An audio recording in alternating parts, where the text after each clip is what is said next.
Si Alice Guo po ay nagpadala ng excuse letter sa ating komite. Huli na po si Alice Go na talagang kitang-kita mo, Madam Chair, na siya po ay pinatakbo upang pagtakpan o upang magsilbi sa interes ng Pogo operations sa Bamban. Sino po ang babaeng ito na may pangalang Alice Leal Guo pero hindi kamukha ni Mayor? Nasaan na po siya ngayon? Una po, let us tackle head-on this issue of the identity ni Alice Guo. Si Alice Guo po ay nagpadala ng excuse letter sa ating komite dahil hindi daw siya makakadalo. This is truly unfortunate dahil ang dami po niyang kailangang sagutin sa atin. Itatanong ko sana sa kanya para diretsahan niya sagutin. Pero papakita ko na lang ngayon dahil sobra ako nabigla dito. As has already been reported, Alice Guo's Chinese identity appears to be Guo Haping, fully Chinese with 2 Chinese parents. Ito po'y nakita natin sa Special Investment Resident Visa o SIRV application ni Lin Wenye. Okay, naglalag yung internet natin. I'll proceed. I wrote to the NBI to request the biometrics data of both Guo Haping and Alice Guo, looking to compare their fingerprints. Atin pong nakuha ang kanilang fingerprints at sa kasalukuyan ay ito ay ina-analyze. Ngunit po, salamat sa maagap na tugon ng bagong NBI Director, Jaime Santiago, nakuha din po natin ang impormasyon na nakuha din po natin na may Alice Leal Guo na nasa database ng NBI. Ito po ang Alice Guo na yon. Friends, I want you all to take a good hard look at this document. Same ang birthday sa birth certificate ni Alice Leal Guo na tumakbong mayor, July 12, 1986. Pareho ang spelling ng pangalan, pero ibang-iba ang mukha. Napakadami ko pong katanungan. Is it a coincidence na may dalawang Alice Leal Guo na pinanganak on July 12, 1986 sa Tarlac? Is it a coincidence that this NBI clearance was applied for just a few days before the date of filing of the delayed registration of birth of the other Alice Leal Guo in Tarlac City? Or is this a case of stolen identity? Has Guo Haping assumed the identity of a Filipino woman and then nearly a decade later run for public office? Sino po ang babaeng ito na may pangalang Alice Leal Guo pero hindi kamukha ni Mayor? Nasaan na po siya ngayon? Bakit kailangan ni Guo Haping nakawin ang pagkatao ni Ms. Alice Leal Guo kung mayroon na siyang validly issued investor's visa na papahintulutan siyang mamalagi dito? Which leads us to our next question. How large and what is the nature of Alice Guo's networks?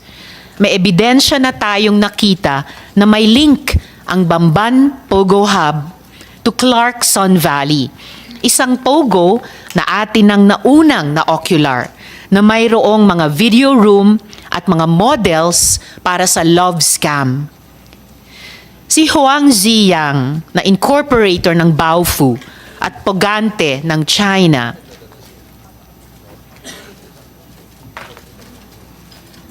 ay incorporator din pala ng Sun Valley Clark Hub.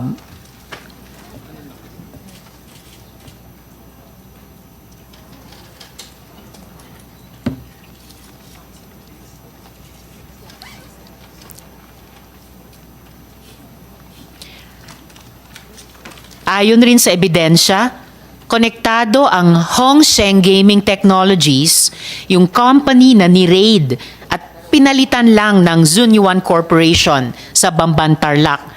Konektado ang Hong Seng at ang ni-raid ng PAOK na Pogo sa Porac, Pampanga. Paano nangyari yun? Ayon na rin sa mga papeles na nakolekta sa raid, sa pamamagitan yan ni Dennis Cunanan, dating Deputy Director General ng TLRC na may criminal conviction for corruption.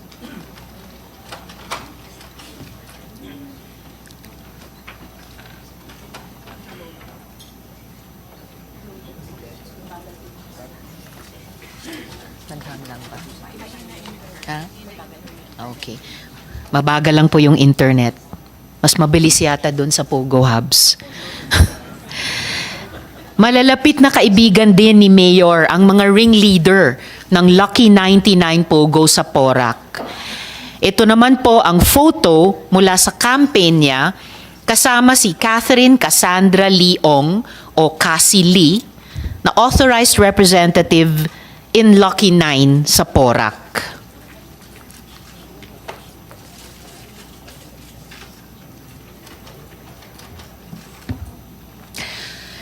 May isa pa kaming nakitang connection na nakakabahala dahil may kinalaman sa isang napakalaking investigasyon ng Senadong ito noong nakaraang Kongreso pa. Ilalabas po natin ito sa tamang panahon. At ang huling gusto kong masagot na tinatanong na rin ng buong bayan, sino ba ang protektor ng mga Pogo na ito? Gaano po kataas sa food chain ang mga protector?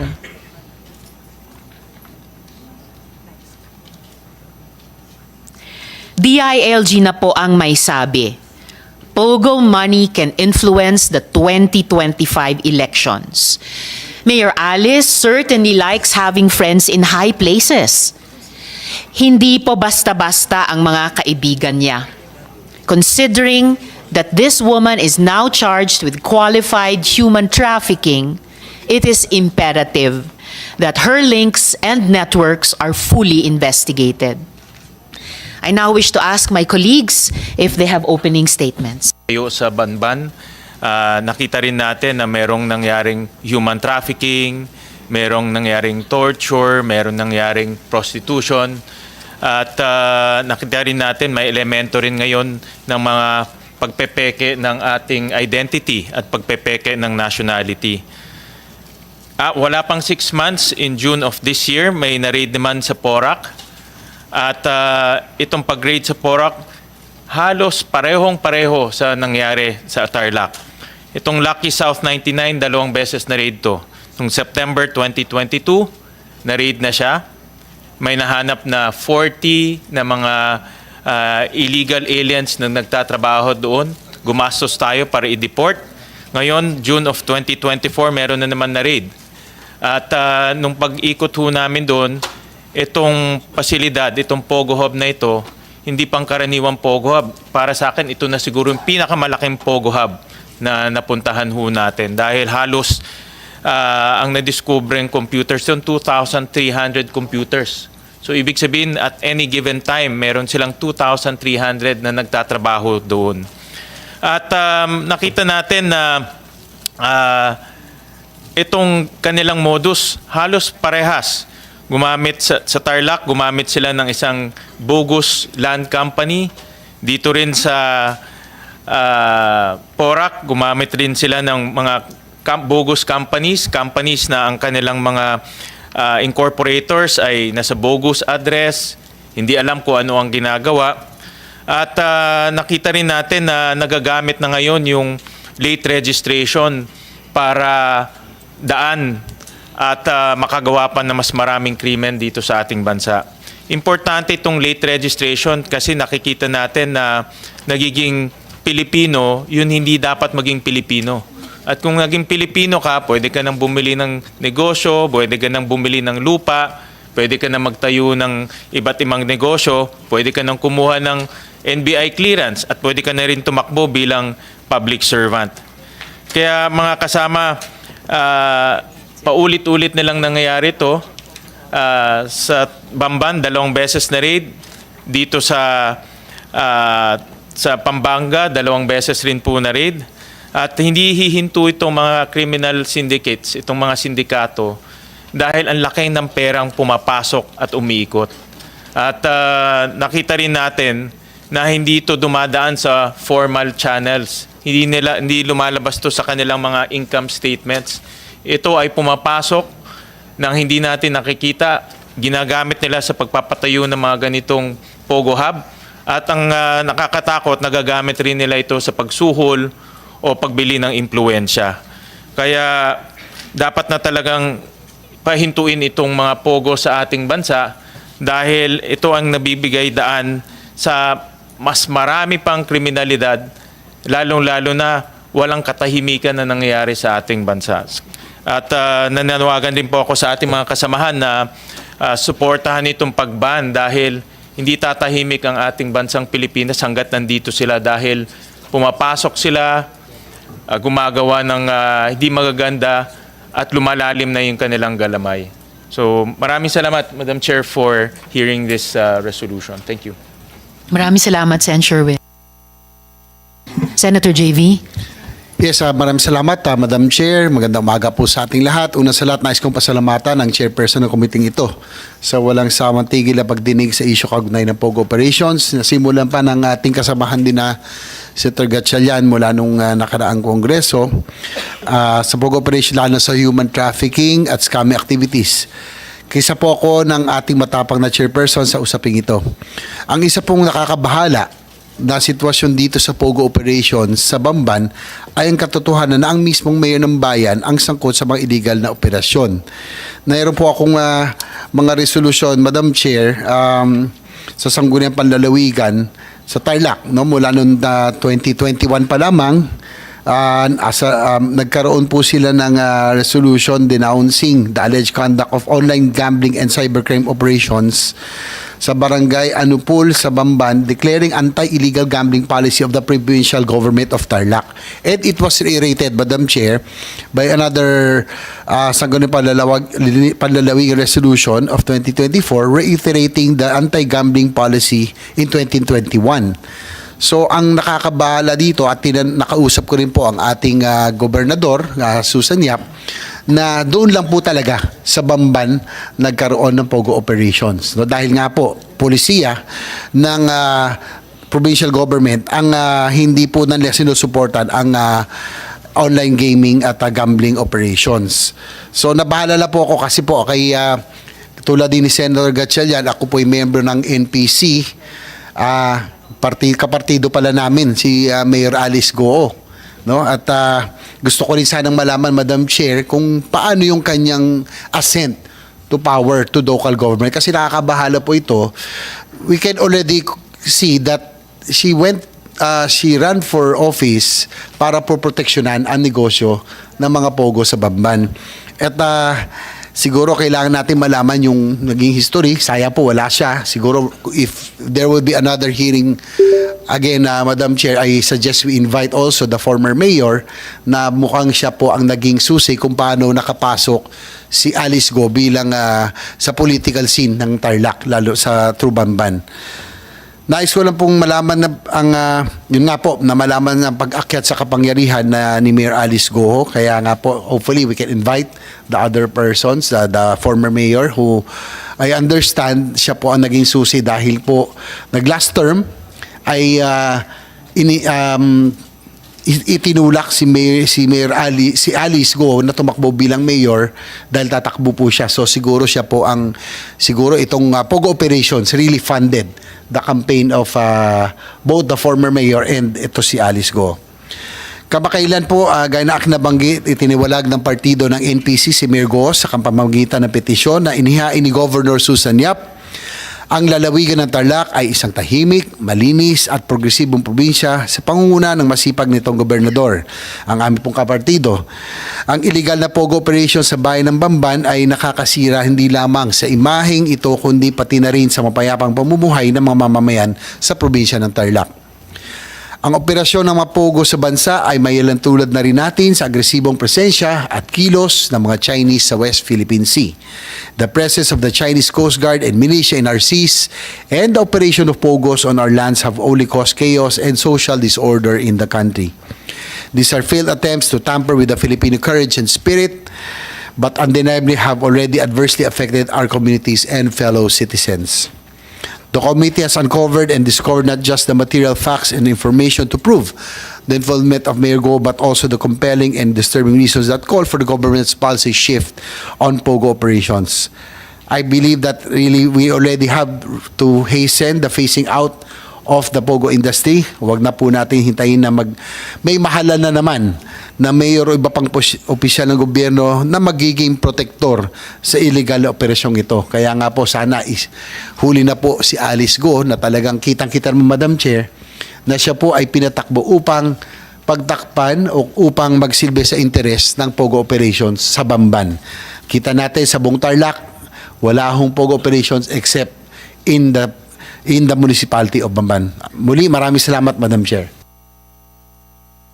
Yes, Senator Grace, please. Thank you, Madam Chair. First of all, magandang umaga sa inyong lahat. I would like to thank our Chairperson, Senator Risa Hontiveros, for her firm and unwavering resolve to this fight to oust POGOs in the Philippines. It is true, we have seen more than enough. And this was started also by Senator Sherwin Gatchalian in the Senate. Kung inyong matatandaan, nang ibinahagi ko sa isang privileged speech ang tungkol sa mga POGO-related abductions noong 2022 pa. Hindi pa uso noon ang mga raids. Ang meron lang tayo noon ay mga reports of kidnapping, accounts of assault, meron pang ako nakausap na personal na nag-report sa akin na siya ay na-abduct at sinaktan. Talagang sakit ng ulo itong mga POGOs. Meron mga legal POGOs, pero ang problema ay pinapaupahan nila ang kanilang mga permits para magamit ng ibang operators. And just as I said in the speech, leave it unresolved and it will spread like wildfire. Ganun na nga ang nangyari. Sa loob lamang ng higit isang taon, ang illegal activities ng mga POGO ay naging full-blown operation sa loob ng self-contained compounds. Binaha tayo ng ebidensya sa kung gaano kabaluktot at kasalimuot ang tunay na mundo ng POGO.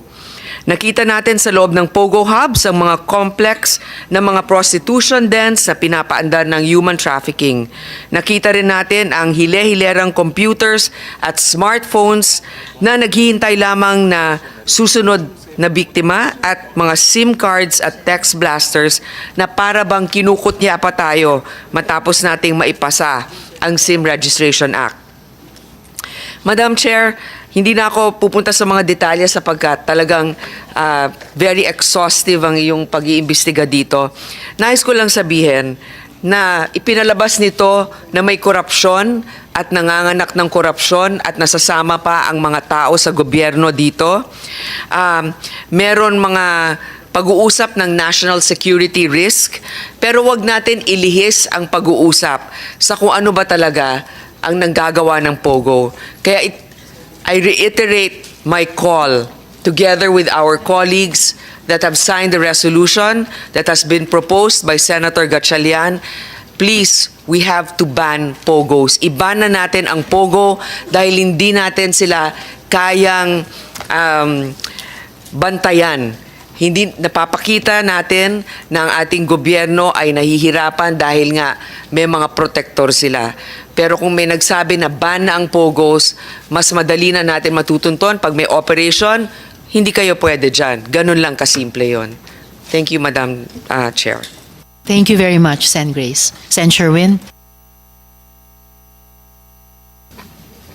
Maraming salamat, Sen. JV. And COMSEC, per yung hiling ni Sen. JV, imbitahin nga natin sa susunod na pagdinig yung dating mayor ng Bamban. And then, paumanin, hindi ko kaagad nakita at na-acknowledge yung presensya ni Sen. Lito. Sen. Lito, gusto nyo po bang mag-opening statement din?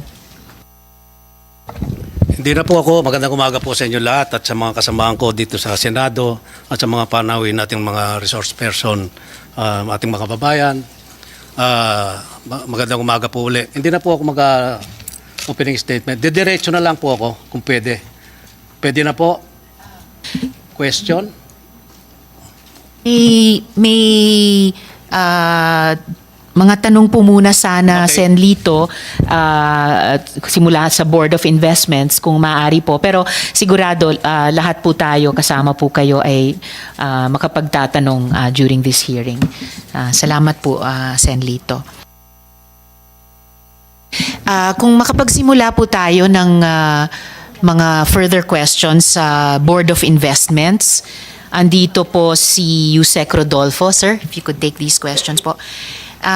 May ipa-flash po kaming ulit yung SIRV ni Guo Huaping at saka yung Board of Investments letter sa Bureau of Immigration dated 4th June 2024. Familiar po ba kayo sa mga dokumentong ito at pwede nyo po bang ipaliwanag yung konteksto ng mga dokumentong ito? Yusek? Opo. Forgive me, Yusek Rodolfo, I missed something important. Could I first ask before you proceed to answer the question, pwede ko bang hilingin si COMSEC to acknowledge all the resource persons, brief the committee on the status of those invited and subpoenaed, and administer the oath to those present? Okay, good morning, everyone. The committee would like to acknowledge the presence of the following resource person. From the Philippine National Police, we have Police Colonel Lucrecio Rodrigueza, Jr. Then from the Criminal Investigation and Detection Group, we have Police Brigadier General Raul M. Takaka, with Police Major Liza G. Avila. Then from the Presidential Anti-Organized Crime Commission, we have Undersecretary Gilberto Cruz. Then we have Dr. Winston John Casio. From the Interagency Council Against Trafficking, we have Undersecretary Nicholas Felix T. Then from the Philippine Amusement and Gaming Corporation, we have Retired General Raul Villanueva, Attorney Jessa Maris Fernandez. From the Intelligence Service of the Armed Forces of the Philippines, we have Colonel Rimbrad B. Ferreira Pa. Then we have Lieutenant Colonel Lex Michelle B. Dapanas, JAGS. Then we have Major Aris A. Guerrero Pa. Then from the National Security Council, we have Deputy Director General Nestor Jerico. Then we have Mr. Eugene Lirio Texon from the National Security Specialist. Then we have from the Department of Information and Communication Technology, we have ASEC Renato Paraiso. We have Engineer Gladys De Ocampo. Then from the Anti-Money Laundering Council, we have Attorney Emmet Rodion Manantan. Then Attorney Arnold Cabanlit. Then Attorney Richard Chan. We have Attorney Adrian Arpon. We have Attorney Erano Domali. We have Mr. Jason Padilla, Miss Paula Bianca M. Diamante Honrado. From the Bureau of Internal Revenue, we have Attorney Ralbert John Tibayan. And Attorney Scanton Orculio. Then from the Bureau of Immigration, we have Attorney Arvin Cesar Santos, Attorney Jose Carlitos Licas, and Mr. Peter Demetria. Then from the National Bureau of Investigation, we have Regional Director Jerry Abiera. From the Philippine Statistic Authority, we have Mr. Fred Sulesta, Engineer Marisa Grande, Attorney Eliezer Ambatali, Miss Emily Macario, and Attorney Precious Angela Paganahe. From the Department of Foreign Affairs, we have Miss Lailani Feliciano. We have Mr. Bon Ryan Pangwi, Director Lemuel Lopez. From the Department of Agrarian Reform, we have Director Joseph Aurelia.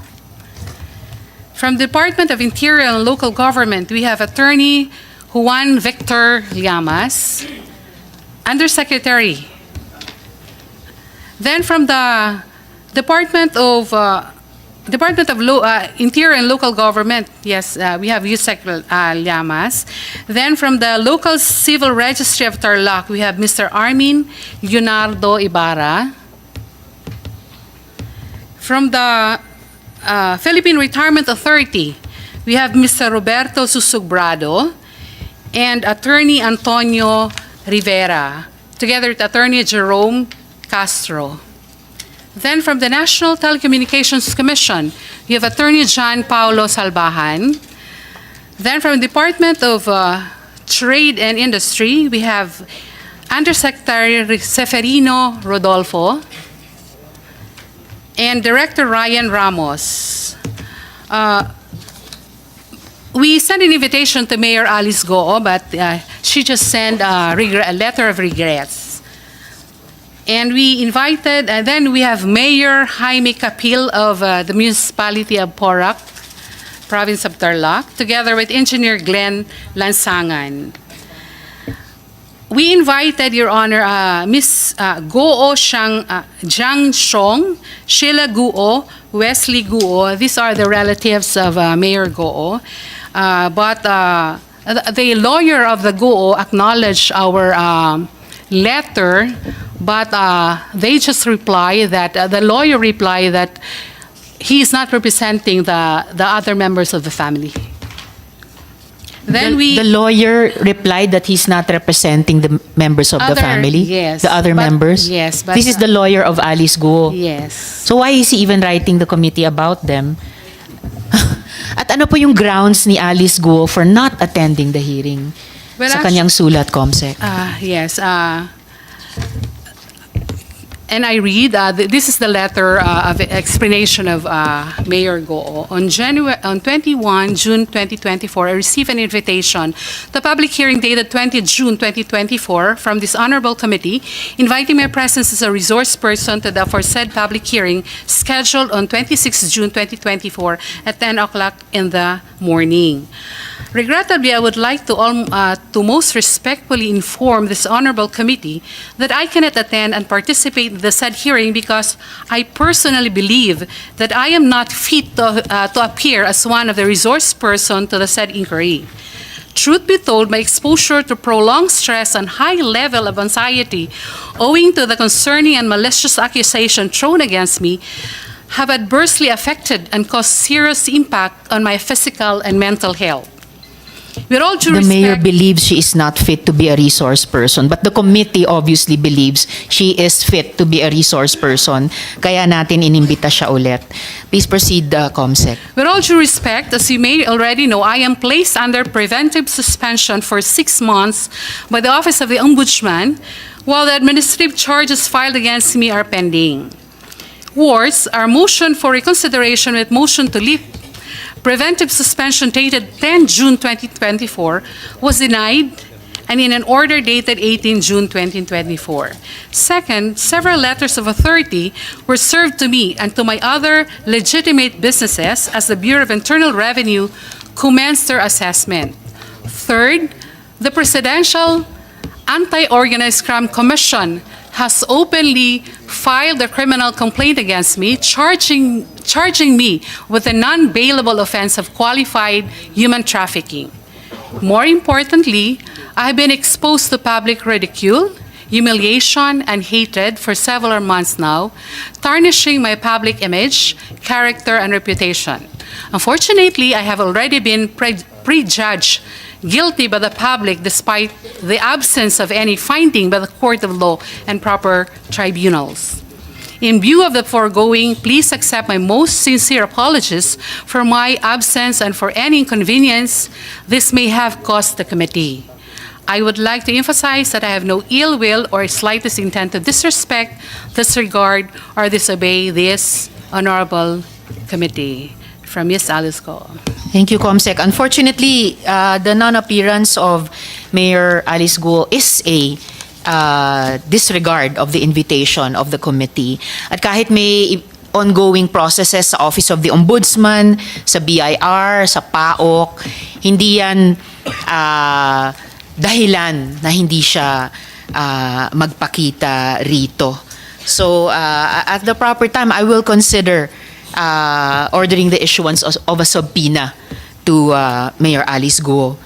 What about the other persons invited? Comsec, Guo, Jian, Zhong, Sheila Guo, Wesley Guo, and Lin Wenye. There's no reply from them except that reply of the lawyer that he's not representing the other member of the family. Which is a non-reply of Yes. the lawyer.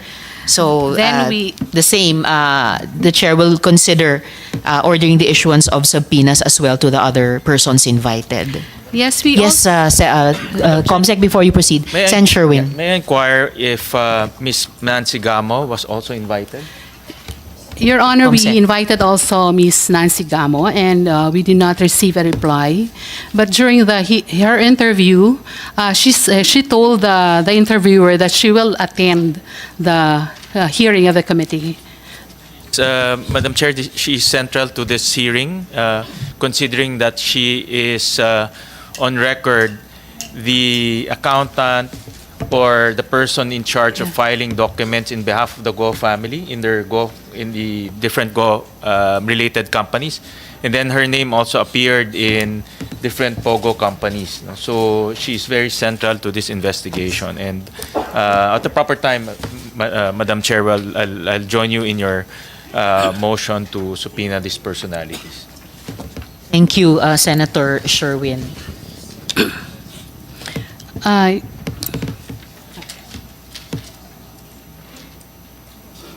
Madam Chair, there are still some resource persons here, I believe, that need to be acknowledged. Yes, so we thank know you, who they are. Sen. Not yet. Grace.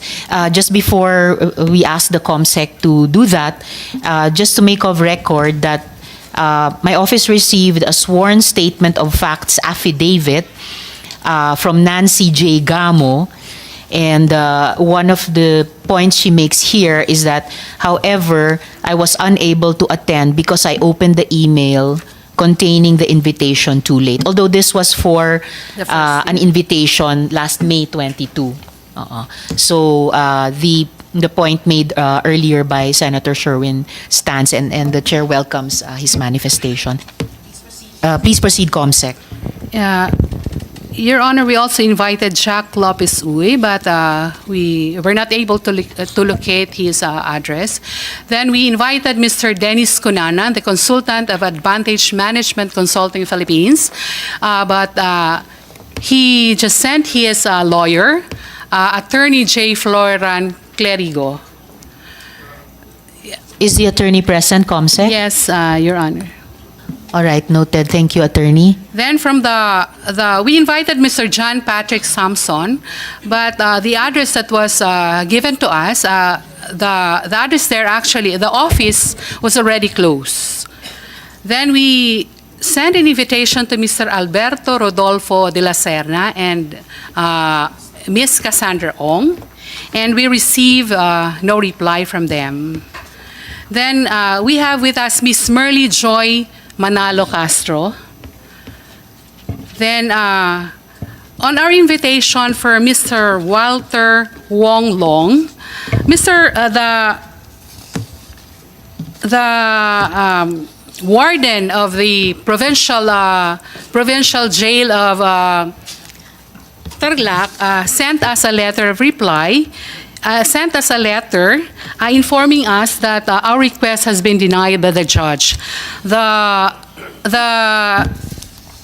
judge denied our invitation, our request for the appearance of Mr. Wong, based on the revised rules of civil procedure. Then we actually wrote another letter to Warden Munoz, requesting if we can invite Mr. Wong online. But he replied, and can I read his reply, Your Honor? Please proceed, COMSEC. Inasmuch as the undersigned is eager to comply with your request, I'm afraid that doing so will have a consequence of facing charges of contempt.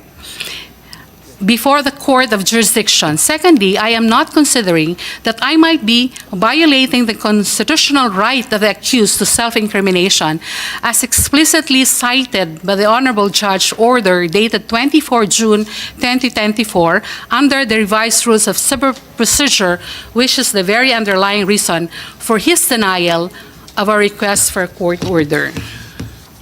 The committee thanks the good judge for the reply and will consult with Senate Legal kung ano yung proper possible next steps namin, fully respecting the separate and co-equal status of our different branches of government. Please proceed, Comsec. Yes, we also sent an invitation to Mr. Jonathan Mendoza, the spokesperson of Sonyuan, Ms. Nancy Jimenez Gamo. Then there's no reply from them. Then from the Lucky South 99, we invited Mr. Michael Bryce Macarenas, Ms. Stephanie Macarenas, and Mr. Rodrigo Bande, and Mr. Shantang, Mr. Jing Gu, but we did not receive any reply from them. The last hearing, the Honorable Senator Win Gatchalian reminded us about the subpoena about Ms. Jamie Lynn Cruz, Mr. Roderick Paul Pujante, and Mr. Juan Miguel Alpas. But until now, we cannot get the address because the address stated in the articles of incorporation were all non-existent. That's all, Your Honors. Thank you, Comsec. May I- So, in addition to the previously mentioned Alice Guo, Guo Jian Zhong, Lin Wen Ye, Sheila Guo, and Wesley Guo, all the other invited resource persons, except for Dennis Cunanan, who is represented today by his attorney, all the other invited resource persons whose offices were closed, who gave no reply, and of course also accepting Walter Wong Long because the invitation to him is already covered by the reply of the good judge.